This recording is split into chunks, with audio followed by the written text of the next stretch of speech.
probably be the least tech-focused presentation today, so I hope that's okay. Taking us a bit back to the core of TV, and that's the experience that we deliver from the content side. And I think Hans Bjarne from Artibox said that content is king and platform is King Kong, or as I say from a content perspective, content is king or queen and the technology is the throne that it sits at. So I'll come a bit back to that. I just want to ask first in the audience, how many are non-Norwegians or how many does not know who Discovery in Norway is? Just want to check. There's a few, okay. Do the short backdrop so you can follow the story before we start. Discovery in Norway is a part of the Discovery global organization. Discovery is a global leader within real-time entertainment, present in 220 plus territories. In Norway, we are the second largest commercial broadcaster after TV2. I see that there's a few colleagues from TV2 here. We have different legs of our business. We are known for our flagship channels within free-to-air, especially one channel called TV Norge, which is 30 years this year, and a multiple of other entertainment channels that are skewed both towards male and female and general entertainment. Then we also have a portfolio of the Discovery channels, as you know, the Discovery, the Animal Planet, and so forth. We have a sports leg that we call Eurosport with 2 TV channels, and then we have recently acquired a company called Scripps Network Entertainment, which is also a global company or leader within lifestyle, with a travel channel, home and garden, and so forth. So we have now also gotten that portfolio. We have 2 streaming services in Norway, one for entertainment and one for sports.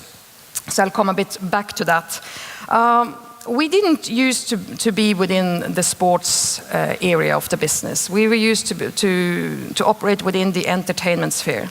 Back in 2012, Discovery started a journey into sports.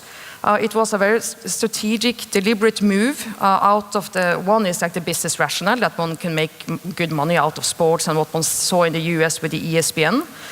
But mainly also because sports is one of the most important assets you can have, both to prolong the lifetime of traditional TV, to keep it relevant as long as possible, and also to make the shift to digital. It's one of the most important assets to have to create that digital positioning. So in 2012, we acquired a minority stake in Eurosport. In 2015, we acquired the rest of the stakes in Eurosport. At the same time, we acquired the Olympics from 2018 to 2024, and also the Norwegian highest soccer league, or the Norwegian Premier League that we call Eliteserien. And by that, we went from what we called dealing with sports around snooker to going into the Olympics. And this was within a very short period of time where we were to go from being an entertainment provider to also being a full-fledged sports provider. This February, we delivered the Olympics to the Norwegian people, and that was the month in the 30 years of the company when we had the highest ratings and shares, and the first time ever that we were larger than both the public service broadcaster and TV2. So that tells something about the power of the Olympics. So I want to share just a few snapshots really from the experience we have at the Olympics. I won't go in deep dive in any of them, but I want to start with like just a 1-minute video of a bit of like the medalists from the Olympics. So for those of you that are non-Norwegians, you might not recognize the athletes, but for most of us Norwegians, it's pictures that we never get tired of watching. So see, I'll also see, I need to click there. Simen Hekstad Kryger går inn og blir olympiske mester i... Endelig snur de seg, lurer på hvem jeg når de ser på meg. Den de hadde satset alle pengene sine på. Ikke hun som står her nå. Grattis med dagen, Ragnhild Hagan, for en dag! Endelig bare jeg, alene i måne alle bak meg. De hadde ikke regnet med at det var meg de skulle slå. De kommer aldri forbi meg nå. 1800-del foran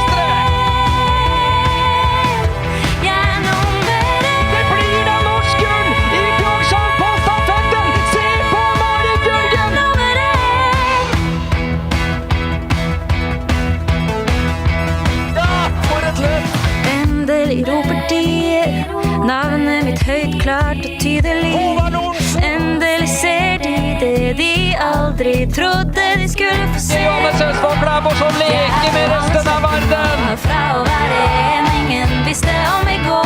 Vi har en ny skikonge. Hva jeg heter nå.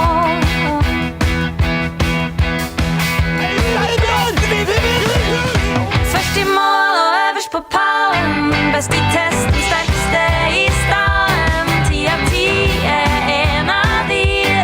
Endelig. Kommer til å gå inn til en klar ledelse. Helt øverst på toppen av scenen.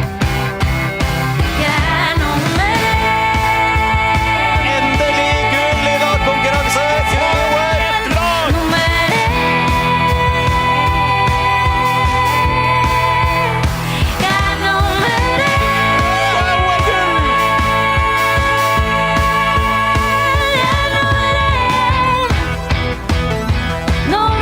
1. Hun blir tidenes vinterolympier. Du størst av alle. Og det kommer vi aldri til å glemme, Marit Bjørgen. Yeah. So more than 30 medalists in the Olympics, and that makes good TV. I was to say almost regardless, but it does help.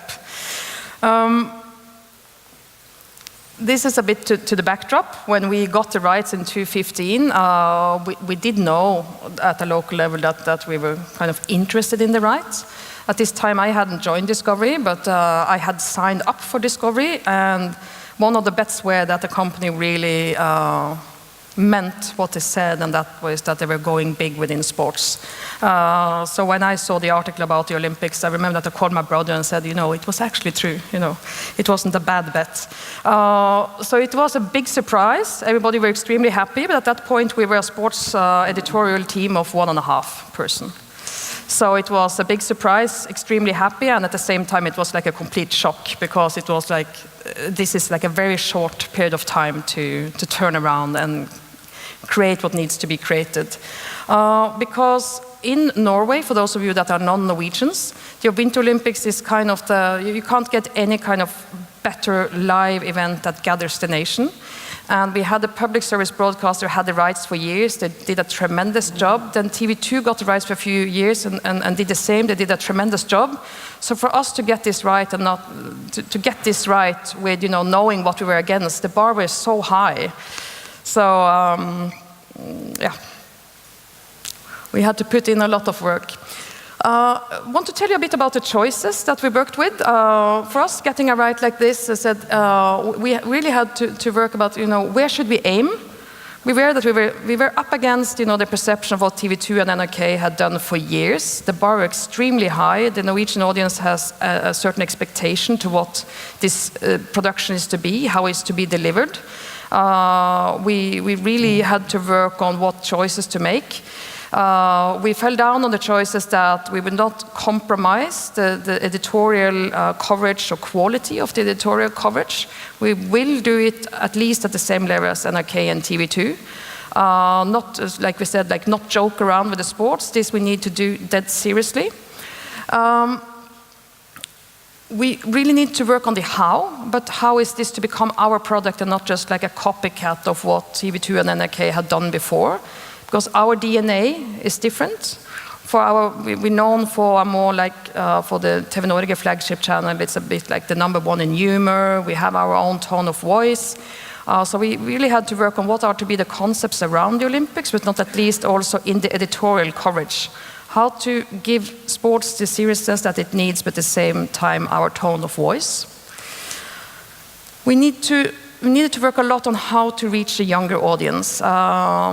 We set an aim and an objective really early on with this 2018 Olympics, and that's where this is our opportunity to really show that we can, deliver Olympics as an experience for the first time for a lot of younger users or viewers. And that's like a completely different landscape than traditional TV. So how to go about to do that and to deliver that and to increase that product experience or live experience was key to the success we had.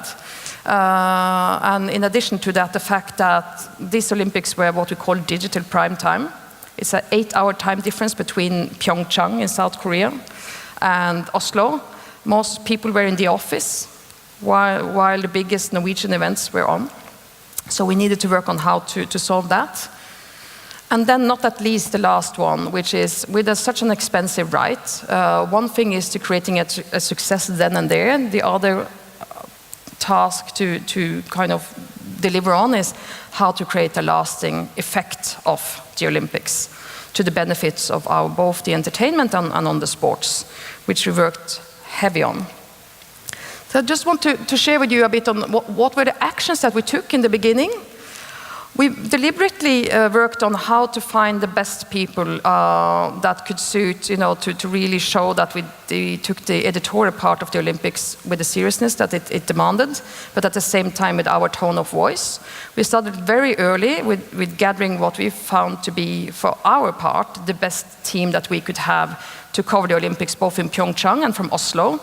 And even like going into disciplines like the half pipe, snowboarding, all these kind of younger areas of sports, to really figure out what are the best faces, who are the best experts to work with that will connect with the audience, not only through just like a normal linear experience, but also through social media, spin-off products and experiences that we needed to create to attract a younger audience. So that took a lot of work. But I think we ended well. At least that's the response that we got from the audience after the Olympic finished. Clear-cut scheduling. We worked really a lot on how to make it very visible. At what point were we to deliver what kind of experience. We worked really close with the news paper in Norway, the biggest online news site in Norway called VG, on how to make sure that the audience would be able to find the events at the time where it's on, and especially because there's an 8-hour time difference, to make sure that we create engagement, we're relevant, and could tune in. Because in our portfolio, we don't have a news channel, like for instance, TV2 and NRK have news channels where that could easily be used to promote, set the schedule, set the scene, while we needed to use lots of other measures. The digital prime time, not at least. I spoke about it, met one of the colleagues from Canal Digital here out for coffee. How we all in the industry in Norway worked on the digital prime time around the Olympics this year. Because it's like probably the most digital Olympics ever. And the next one in Tokyo will probably be the most digital Olympics ever and so forth. But it's been a big change from 2 years back until now. Because we needed to deliver on a multi-channel, like platform agnostic. Both for ourselves and through all the TV distributors. And not only to do that in the linear experience, but also in all the extended experiences that we needed to put out to create engagement and be relevant with this time difference. We had live shows and studios that covered, I think it was like 12 in the night until 8 in the evening, where we went on with an entertainment show as well around the Olympics, to try to create that around-the-clock experience from our viewers. And then the last one, which I will come a bit back to, because that is about how to create our tone of voice and how to bring our DNA into the Olympics. We really worked on how to bring the humor DNA into the Olympics, taking the sports serious with the seriousness it needs, but at the same time create a bit of a light atmosphere around it. And that is not easy to build that bridge between entertainment and sports. But if we were to use this as an event to create a lasting effect, we saw that was something that we needed. This was a code that we needed to crack. We worked a lot with that. We created a lot of formats where athletes were joining into the experience. A lot of humoristic formats. We used them both on linear and in digital. We tried to find formats that could work both for young audience, older audience, in the normal studio linear environment and also in the social media across Facebook, Instagram, Snapchat, and so forth. We created our own Snapchat channel during the Olympics that had more than 1 million viewers a day on the peaks. So we worked hard on it. And then we decided that in the evening, after people have been watching, the studio from Pyeongchang, then the studio from Oslo, all the highlights and everything. It's late evening, and we will give people a bit more than, entertainment show around the Olympics. And that's one of the areas where we did experience that you can stretch it so far, but not further. The Norwegian audience never get tired of watching the medalists cry, being interviewed, see the highlights. They don't want humor in the evening. They don't want to see it's to a certain extent, but not too far.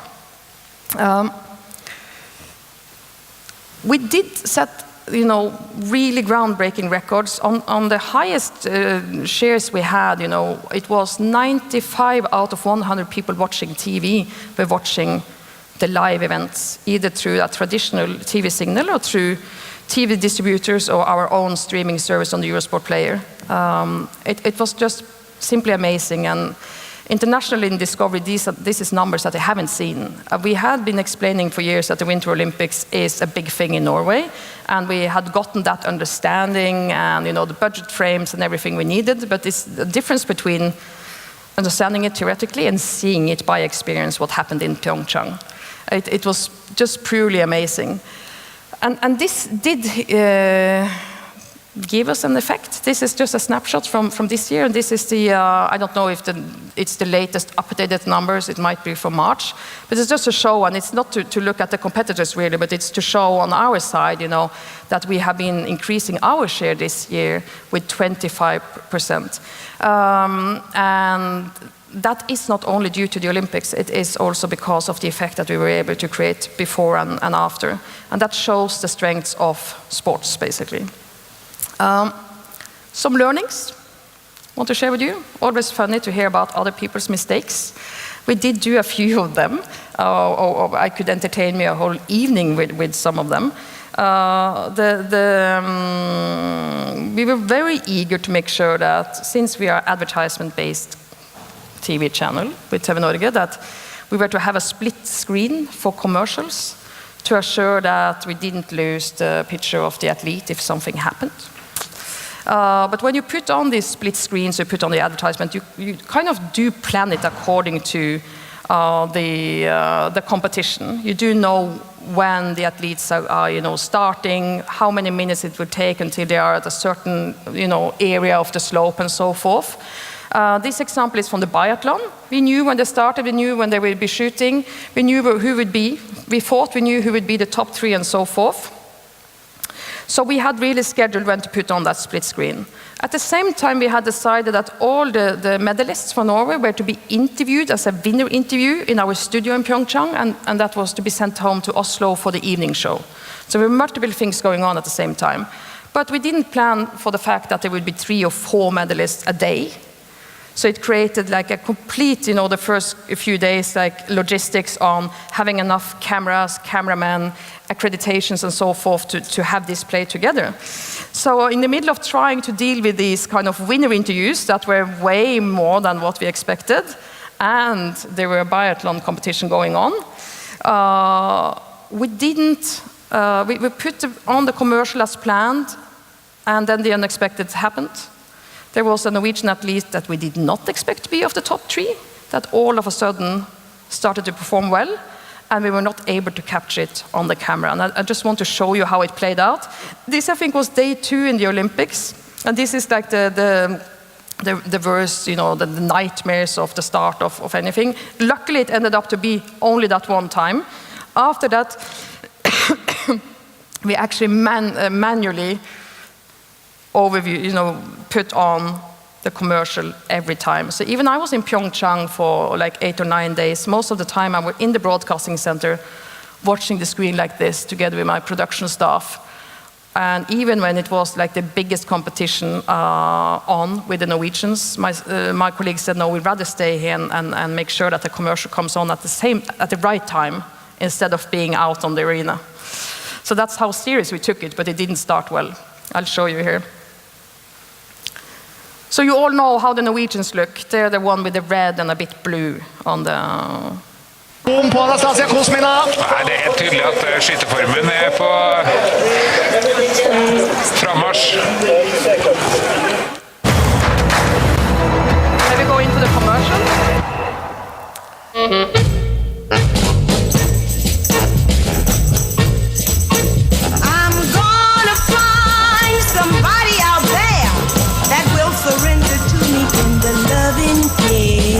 Oppgrader til årets mobil, kåret av elektronikkbransjen. Samsung Galaxy S8. Du forkjølet og har tett nese eller akutt bihulebetennelse? Prøv Otrivin Mentol, som virker I løpet av få minutter. Den reduserer hevelsen I neseslimhinnen, slik at passasjen mellom neseveggene og bihulene åpnes opp, væsken renner ut og trykket I bihulene minsker. Otrivin Mentol. Rask virkning ved tett nese og akutt bihulebetennelse. Og hvorfor valgte du nettopp Ice som leverandør? You see there, she came in and we weren't able to even capture it. Nok en gang gratulerer til Ida Mathilde. There we were able to capture. Har fortsatt den samme... Screen on a screen, screen in screen, to fix it. 29 tommer I måten. Les mer og bestill på ice.no.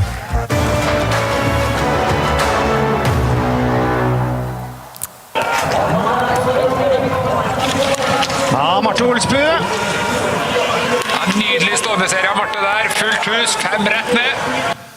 Yeah. That wasn't the happiest moment, but it ended with that one, luckily. We also had another experience, that's back to what I said about this evening show that we put on, when we expected that, the Norwegian audience, they would be tired of, sports footage. Let's put on let's create a mix. What we experienced was that the Norwegian audience wanted even more of the sports and less of the entertainment. So actually what we did after a few days was that we just completely flipped the concept of the show and went back to a much more sports-based, and that's by trying to, try to be lean in the middle of, the traditional TV experience, just completely changed it. We had a lot of talents that were producing a lot of material for humor that was to be used in this show, but we just had to change. It was a hard exercise because it always is. You need to deal with a lot of people that are creating content, but it was the right thing to do. I want to show you, I just need to go out of this then PowerPoint just shortly to find that. Let me check. Can I go off or can you? Yeah, okay, let's see here. This is the peak of when we discovered that this is the last show where we bring in humor and so forth. Yeah, let's see, like this. I'll do like this there. So we had a mix of athletes in the studio, in the show, and then some other kind of very well-known faces that were supposed to work well in the debate and the dialogue, and it kind of did. But this is like an example where we invited the most famous talk show host in Norway. He came to the show, and that works. What you receive works well if it wasn't for the fact that the audience wanted more sports and less general entertainment. So you just need to listen to this one.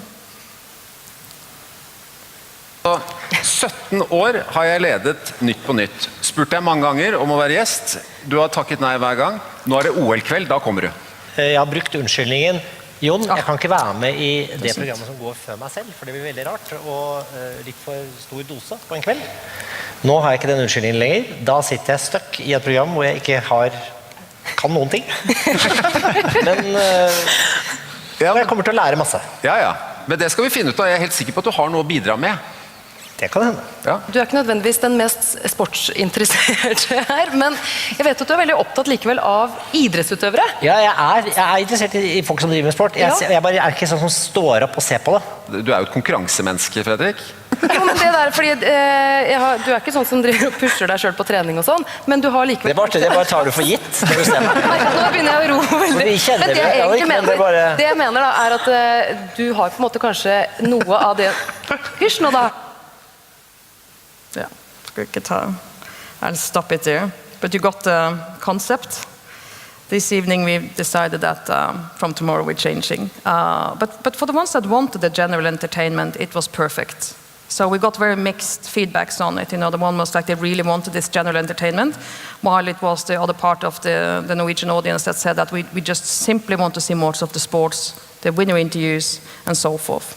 But now I want to show you an example of what did work when we tried to bring humor into the Olympics. And that's where we tried to find an angle, and as I said, to try to find content that worked for both the young and the olds to be used in the traditional TV and also in the social media.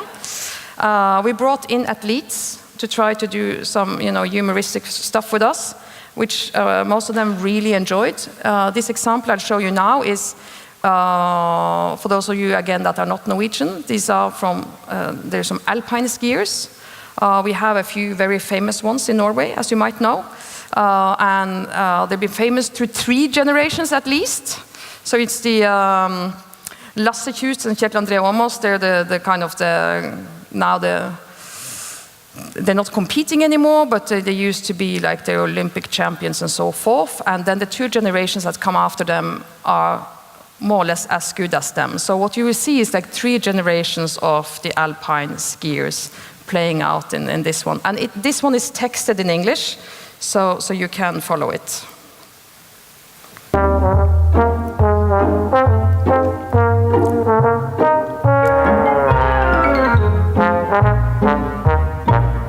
Hva kan det bli da? Nei! Det vil seg bare ikke for Alexander Aamodt Kilde. Fortsatt uten medaljer i VM- og OL-sammenheng. Det var det som var så sjukt da, at Aamodt og Kjus var 100% sikre. Hvorfor Kilde ikke har tatt medaljen da? Årsaken til vår suksess var at vi var jævlig gode til å slappe av utenfor løypa. Vi var som en lysbryter, enten på eller av. Ikke sant? Mens Kilde, han er en sånn dimmer. Han går bare ned til 30%. Ja, det er helt utrolig! Ja, faen, han jubler. Hilse på familien og sånn, ikke sant? De må du bare gi faen i. Jeg ble sliten av å se på det. Det her er Hesser Kjetil. Og Kjetil André Aamodt til topps! Der vinner han OL-gull. Så for å bruke energi på bremse, så bruker han bremseputa i bånd. Slapper maksimalt da. Vi tok jo ikke bare medaljer, men vi lærte jo også opp i Janser og Svindal. Kidsspill. Aksjemerkerne er for langt bak, egentlig. Sesongen er tøff, da. Du kjenner at kroppen den trenger hvile, og da er det egentlig bare å gå på trynet og skade seg litt. Dele Bakan har muligheten. Og nå er det nei! Å nei, å nei, å nei! Her er Aksel jævlig bra. Det er akkurat som vi lærte den, ikke sant? Skoleboka. Slapper fint av i nettet der. Lasse? Sorry. Du må ikke si sorry. Det er jo jævlig bra, altså. Alexander Aamodt Kilde, han er 25 år nå. Han har ikke vunnet en eneste medalje enda. Vi har ikke tatt den oppgaven seriøst nå. Ja, men nå har vi jo strengt alt satt i gang noen tiltak, så nå... Nei, jeg skjønner ikke hva du mener, altså. Jeg har jo prestert bra. Alexander, nå må du ta og sette deg ned under intervjuer, da. Resultatene har vært kanon. Alex, trenger ikke noe selvbiografi. Ok, greit. Men hvordan er OL-formen? Nei, det er greit. Nå så virker det som endelig at de begynner å ta ansvar på alvor. Ja, nå ser det faktisk lovende ut for Kilde, altså frem mot OL. Takk for det vi trengte. Det er hyggelig.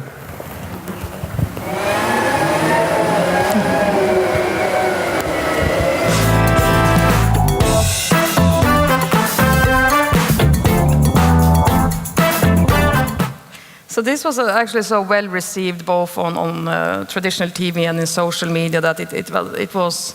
We have multiple episodes. I think we have like 20 different episodes with this Emil in the Olympics doing crazy stuff together with the athletes.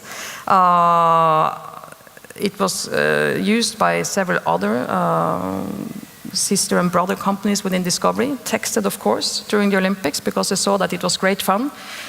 He was down there in Pyeongchang doing several episodes with the athletes down there, so we got it really on site and great stuff. Wall Street Journal has written an article about this, how to build that bridge between humor and sports in a good way.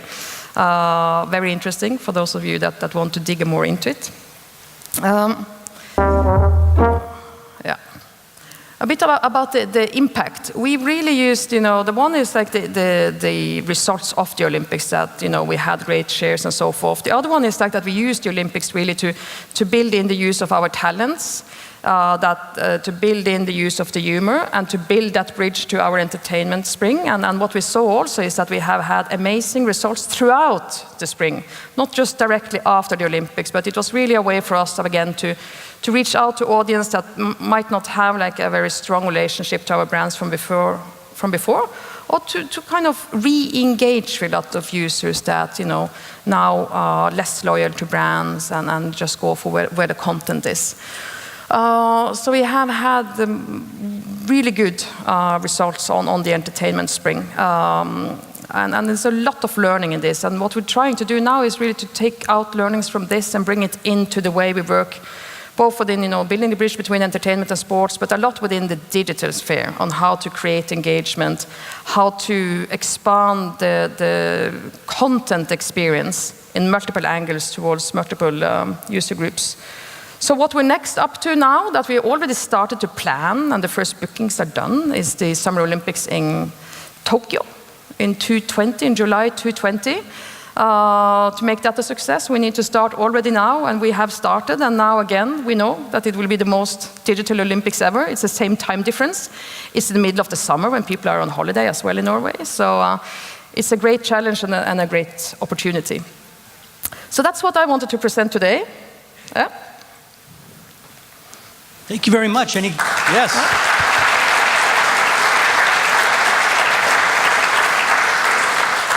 We do have time for a couple of questions from the audience, if there are any, before we break. Andy. Thank you very much. That was excellent. I'm really interested. You got such a huge amount of the audience watching your show. Did that have a massive impact on how you had to plan your internet infrastructure for this? Because as you said, there's lots of people watching live wherever they are. So did you see huge spikes and have to role play and test those weeks and months in advance? It was a massive preparation for the 2 years before. We launched, relaunched our sports player a year and a half ago now. And we launched with the Elite Series, the Norwegian kind of Premier League, 1.5 years ago. So already then there were very high demands on, making sure that when you push play, it actually plays, to go that basic. And then of course with the enhanced product experience and so forth. And then we knew that the next test were the Olympics. So it was a heavy preparation period. It's the worst. It was the most dreadful. I was just had nightmares of that player going down or something happening. We didn't have 1 minute downtime. We were able to do that. But it creates, as you know, it's massive planning, and also you do need quite a lot of manual workforce during an event like this to assure that everything is going according to plan. Any other questions? Similar question to that. Do you know how many concurrent streams during the Olympics at the peak? Or how many downloads over the PC or? Yeah, I know. I just didn't bring the number. I can't really remember on top of my head. But it was very high numbers. We also need to remember that the Olympics were on a free-to-air channel, so all the TV distributors had the Olympics in there, and now also there's been a big shift from TV everywhere offerings being more something that a few people use to something that a bigger share of the subscriber base use. So I think that it was kind of spread out across. The one was that we were peaking with all-time highs, and it was amazing on our own player, on the Eurosport player. But I'm quite sure that the TV distributor also had some extremely good results during the Olympics on their own streaming. All right, any other questions before we break for lunch? One more, and then I think we probably have to wrap it up, but I can't turn you down.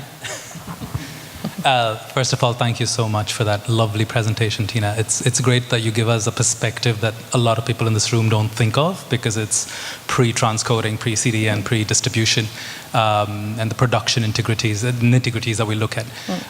The question that I have is, Discovery Nordics, Discovery Norway stands out on a global scale. how does it stand different compared to other discoveries or other broadcasters around the world? Simply because when we go around the world, we talk about Scandinavia being the TV tech hub or the digital hub.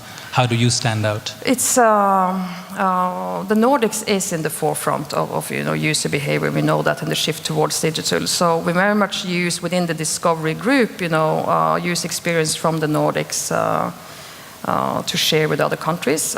We do a lot of experimenting here. We started out only the last 1 year. One thing is doing the massive jump that we've done on digital in regards to sports, not only on the player, but the whole experience. We used the Olympic as a major test bed for how to reach the younger audience through multiple platforms with multiple content experiences. And that is, imagine, to have this number of, people interacting with you, engaging with you. You can't even, can't get a better test bed in my personal opinion. And of course, that is knowledge that we share widely. That's the one thing. The other thing is in the entertainment sphere, we have been experimenting a lot the last year on how to adapt the storytelling technique of a linear show when you go digital. That's the one. But then also about, how do you need to tell different stories on digital platforms to younger audience. And when I say digital platforms, it's not only about the streaming service, but it's about the multiple layers of what you're doing in social media and so forth. Well, thank you very much again, Tine.